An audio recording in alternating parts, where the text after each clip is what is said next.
Hello, I'm Aaron Huber. I'm with Orscheln Products, and I'm here with Joe Johansson, and we're here for session 2, the state of zero emissions in commercial vehicles. Joe, the buzz around electric vehicles in 2023 was undeniable, wasn't it? It sure was. But you know, Aaron, it wasn't just smooth sailing. It was a tough year. There were perceived reliability issues, the lack of charging stations, battery issues. All of these things conspired to make it a tough year. Yeah, definitely. So how do we balance the series of breakthroughs and setbacks? Let's dive into the state of commercial vehicles in 2023.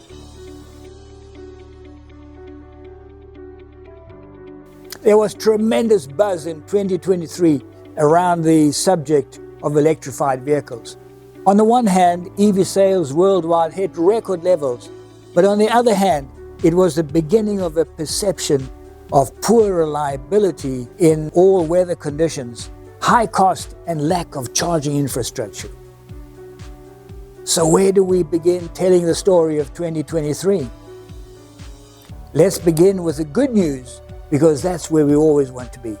Yes, Bloomberg NEF reported that global EV sales were up 34% last year compared to 2022. That's huge. And as far as light trucks and last mile delivery vehicles go, these were sold at a fast clip as well. In fact, 240,000 were sold globally in the last quarter of the year. The USA, not to be left out, saw sales of 14,000 EV last mile delivery vehicles in 2023. And one final statistic is the fact that the Tesla Model Y became the world's best-selling vehicle last year, with total sales of 1.23 million. This is from a car company that wasn't even founded before 2003. Certainly, there was good news to be found in the fact that many EV startups seemed to stabilize.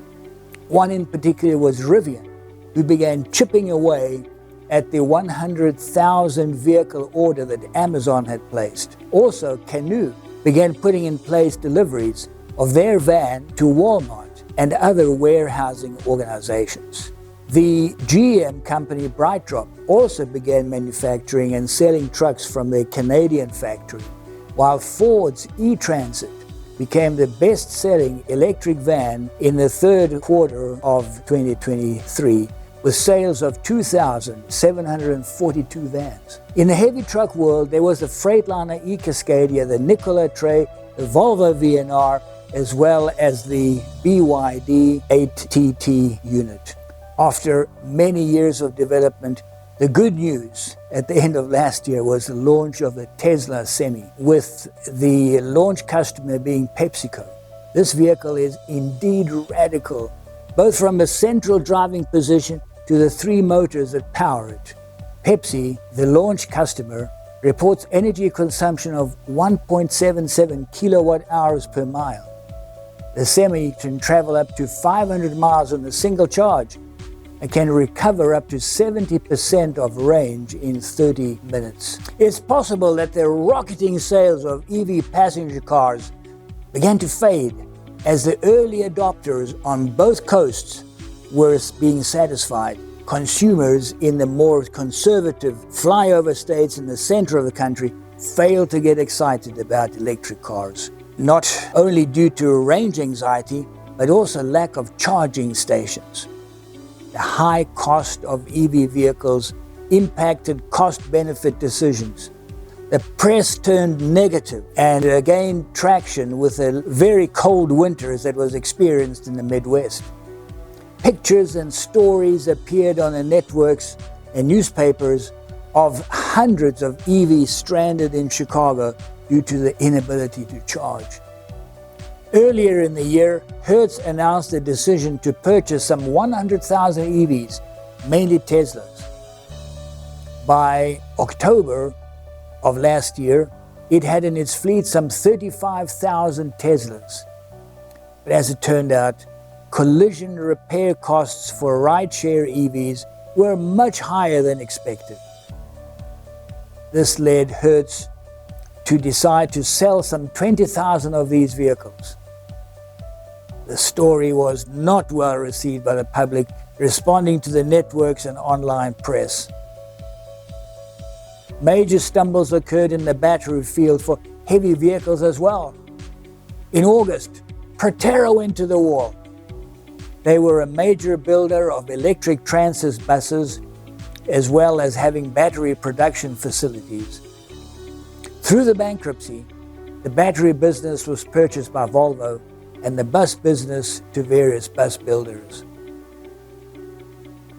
Nikola had problems with their battery manufacturer as well, Romeo Power, that they had purchased in 2022.